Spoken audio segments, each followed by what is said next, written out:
Good morning, everybody. I'm Village President Eric Smith, and today we're at Station 25, and I'm joined by our fairly new Fire Chief, Kane, and we're going to show you what's going on at Station 25 on Dundee Road, what changes are about to occur here. So if you haven't heard, we're going to be rebuilding our Station 25 basically right here in this same spot. But in order for all that stuff to happen, we have to turn around and move out of this station and move into another facility in order to make sure we can still keep handling the calls and continue the level of service that we're providing in the village. So that move will put us in our former Public Works facility, where they're starting to do some reconstruction to make that a firehouse, or a temporary firehouse that we'll be using probably for the next 2 to 4 years, first for Station 25 and then for Station 26 when they do a remodel there. The station was built in the mid-70s. We've more or less outgrown the facility. Staffing increases have caused us to do that, as well as just modernizing vehicles, sizes of doors, things of that nature. So we'll take you for a quick tour around the station and can show you exactly what we're talking about. This is the main entrance to Fire Station 25. This is when the public stops in, obtain a blood pressure, that type thing. This is where they'd be entered or greeted by our firefighters. Currently here you see the floor plan for what our new station will look like. It'll be an increase in size in order to allow us that opportunity to not only comfortably staff our current firefighters, but to also expand into the future as staffing needs might change. Physical fitness is a big part of our job. You'll see our current weight room. The new weight room is built to allow the opportunity for the equipment to fit in there, as well as to easily move in and out in the new facility, giving them space to work out as well as accommodate future growth. We have a report writing section.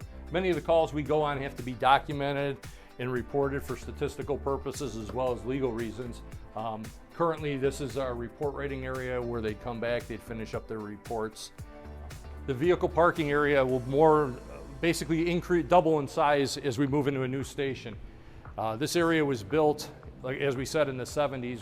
Doors were a lot narrower, vehicles were a lot smaller. You can see just the increase in size that we've had in that amount of time. In order to comfortably accommodate these vehicles, reduce the opportunities for things like accidents and them bumping into each other and that type of thing because of limited space, that increase in size is necessary. And once again, always planning for that idea of future growth. There's nothing worse than building a facility and finding out you outgrew it as soon as you move into it. One of the things that's important when you start talking about firehouses is response times and the ability to move from your living space out to your apparatus base so you can get on the vehicles in a quick and efficient manner. As you can see as we walk through here, the winding halls and that type of thing is almost like a maze, especially from the areas where we spend a lot of time, which would be areas like our locker room here, our report writing areas, and our living spaces.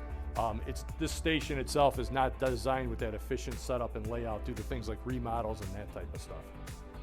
Lastly, like we said, we do live here 24 hours, so this is our kitchen. Just like at home, same thing, our kitchen. This is where they do all their cooking, living. Currently, the station is staffed somewhere between 5 and 6 people. You can see this would be relatively tight quarters for that type of living arrangement. And here off to the side is basically our proposed plan for our new station, right? Gives you an idea on what some of the colors will look like, what the new station will look like, the expanded space, as well as plans for efficient operations, and to make overall conditions better for our firefighters. Chief, thanks for the tour. Good luck with the renovation. Obviously, like you said, this was built in 1975, so 50 years of use. You can't beat that, can you? No, not at all. The building has served us well, but obviously it's time to modernize and it's time to move on. President Smith, thanks to you and as well as the rest of the board for the support in the program, as well as the understanding in updating our facilities and helping us move into the next level of fire suppression. Thank you. On behalf of the residents of BG, we appreciate all that you do. Thank you. Appreciate it.